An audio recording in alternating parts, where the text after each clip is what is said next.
Hi, this is Adam. This is another Eye on North Carolina vlog. We're here in Charlotte, North Carolina at the NASCAR Hall of Fame. This is a great place to be. The Hall of Fame was built in 2010, and this is a very special weekend as the NASCAR Hall of Fame inductees were announced. Some of the notable inductees include Richard Petty and Dale Jarrett, and we're here with Historian Buz to talk more about the museum and to see all the interactive activities that the Hall of Fame has to offer.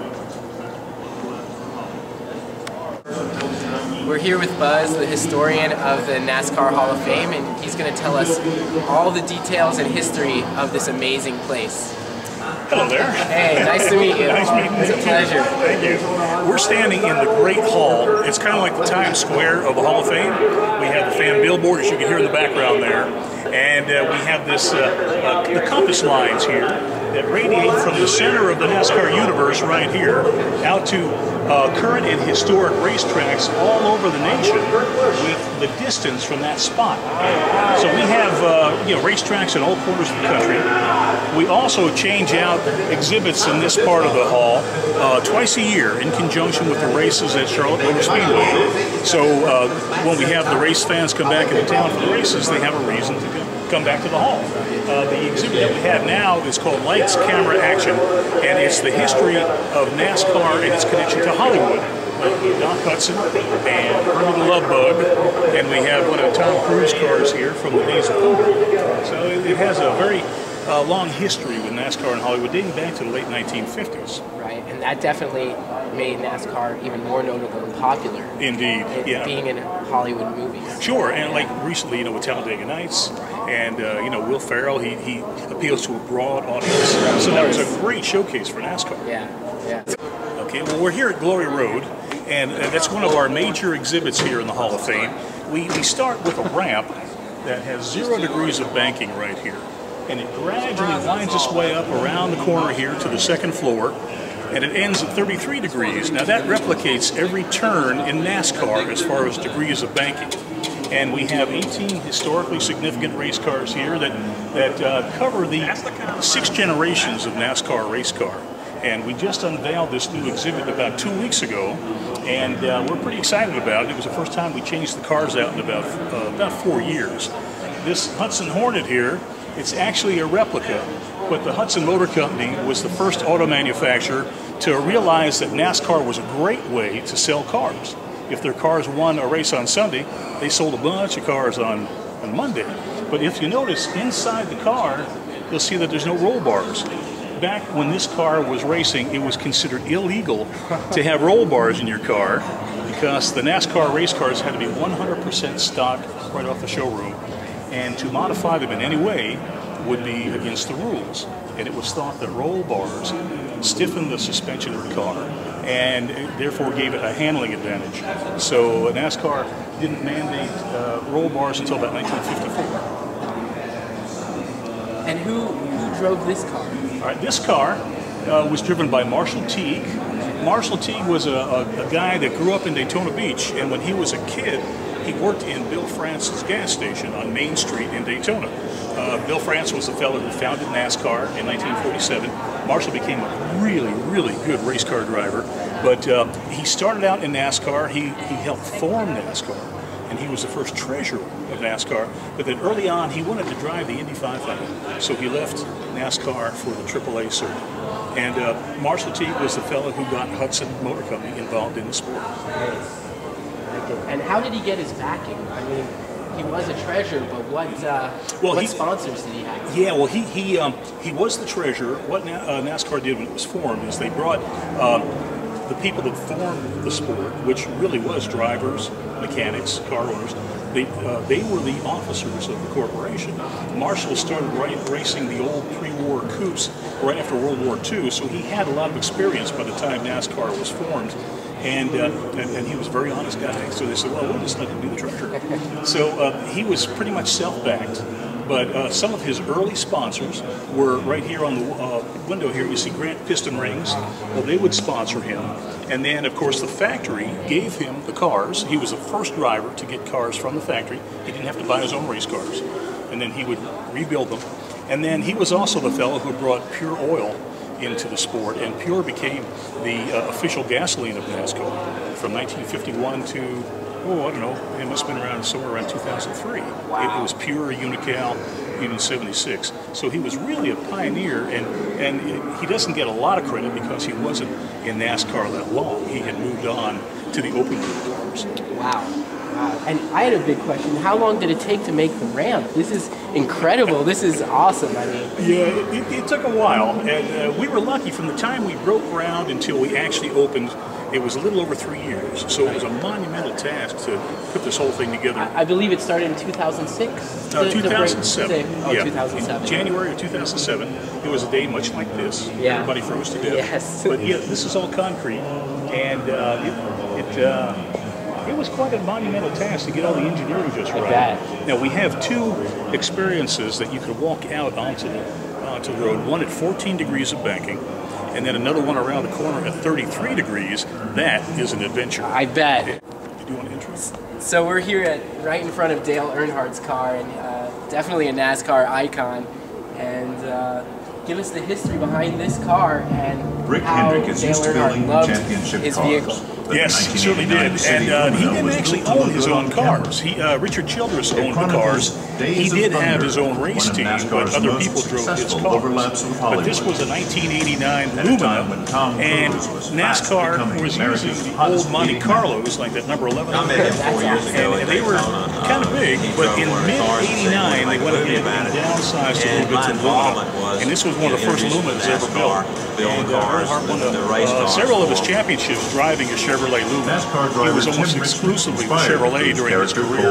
And that black number 3, it just kind of gave him a Darth Vader kind of feel, to his career. And then he kind of became the Intimidator after that. Trying to rein in the talent bump, let you know that he's there, and then he just drive around and he's gone. But he was an everyman, basically. And that's why he was so popular. Bingo. He started with nothing, and then he became what he became. And he's up there with Elvis and, all the icons. And they'll be talking about him. With the stories in place, the next task was to capture racing as it had never been seen before. Just a very poor family. To provide a context that brings a fictional story to the real heart of racing. And now his son is filming that involved the most cameras used at 20 times, including camera cars competing in actual racing. Sure. All right. This is 33 degrees of banking. This is the highest banking that NASCAR has. It replicates the speedway at Talladega, and you can see that it's pretty darn steep. You have to be doing about 75 miles an hour to keep from rolling down the banking. And I never realized that it's this steep. This is incredible. I mean, what these guys can do on the track and stay on the track is unbelievable. Yeah, it really is. And what's really kind of hairy is that at the real high bank tracks like this at Daytona, that once you're in the banking, in the turn, you cannot see very far ahead of you because of the way the turn is and your roof and all that. And if you ever notice Dale Earnhardt Sr. race, he had his seat as far down and as far back as he possibly could, because he said that the car in front of you on a big track isn't there, it's up there. So he would check the track out his side window before he ever got to the turn to make sure there was no problem. And that's why he was so successful. Oh yeah. Well, he was always thinking. And he came up with that theory when he was just a rookie. I mean, he just knew. Trailblazer. Yeah, he really was. He was. Did a lot of drivers patent themselves after that? Or everyone has a unique style? Yeah, everybody's got their own style, but there's only one Earnhardt. Oh, yeah. And guys might want to be him, but it's kind of tough because he is one of a kind. Yeah. Now, what's interesting about this, the retaining wall on speedways, the wall has to be built perpendicular to the track surface. If you build it straight up and down, the wall would act as a ramp with the car hitting. So, you've got your banking, and the wall would be coming out at an angle about like this to form a 90-degree angle in the corner. You could actually sit at the wall in a driving rainstorm and not get wet, because the wall comes out over the top of it. Wow. And I know I've done that before. Wow. But it's quite an experience. And to show you how crazy things are, now this is 33 degrees, and this is about as steep as they've had in NASCAR. They had 36 degrees at Bristol one time. But that's pretty wild. Yeah. But back in the teens and 20s, this has nothing to do with NASCAR, but it's a great history lesson.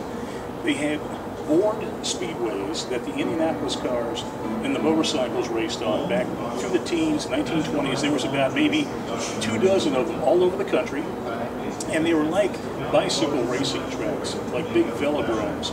They were built out of 2x4 yellow pine, set up on edge, and they were up to 2 miles in length.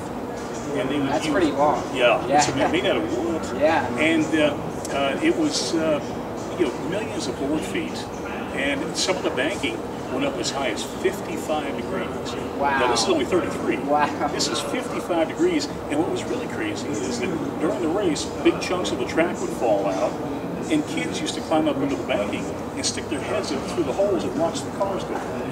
That is Crazy. And we had one here in Charlotte, down on South Boulevard, where the Lance Cracker Factory is. It was a 1.25-mile track, and it raced from 1924 to 1928. I don't think kids now would pop up this track. And, no, I do not think so. Yeah. Well, hopefully we don't trip here. Yeah, this is. But what we have in here are the 5 inductees that we bring in every year. This is the tail end of these inductees' time in the hall. We're going to be bringing the new class in next week. They're going to be inducted on Wednesday, but probably by Monday we'll have everything changed out, and we'll just have to close up the Hall of Honor for a few days. And where's the ceremony? The ceremony will be behind the Hall of Fame, across the hallway behind us, in the Crown Ballroom, and that'll be on TV. And it'll be, I want to say, 7 o'clock. Is it 7 o'clock? I think on Fox Sports 1, I believe. So you might want to check. Maybe it's 8. But anyways, 7. Okay, from 7 to 9. And it's a pretty neat deal. And what we tried to do, we wanted something totally different. First of all, we designed this in a circle, so we didn't put anybody in a corner. I guess that makes sense. We have room for 5 inductees. That's all we'll ever have every year. It's just 5. And we have a spire here, and not the traditional bust or the plaque, but we have this spire that really kind of, encompasses their entire career. And at the end of the year, this spire will come off the mount and will be mounted on the exterior wall. Oh, wow. It'll be there forever. Wow, that's cool. Yeah. So we have enough room for 100 inductees. And we're starting to fill up the wall pretty good. I bet. And what is the process to induct the drivers into the Hall of Fame? Is it a secret ballot, or what's the formula? Yeah, well, kind of, sort of. What happens is the nominating committee gets their ballots or a blank sheet of paper earlier in the year. And they'll come up with a list of 20 names, and then the 5 inductees will be picked from that 20 names in May. And so you have a group of people that are nominations, and then more people that are voting. It's a total of 52 people. The 52nd vote being the fan vote. And we're the only Hall of Fame that allows fans to vote.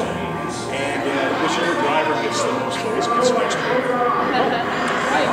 That's great that you incorporate the fans, because, without them, NASCAR wouldn't be in existence. I did a good job.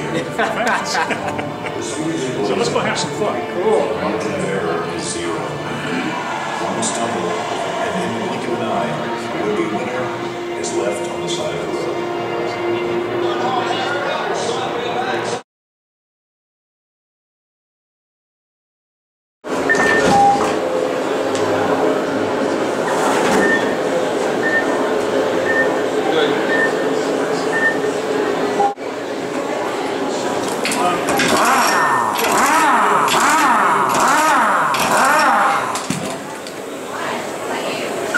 Back in, push back in, push that button.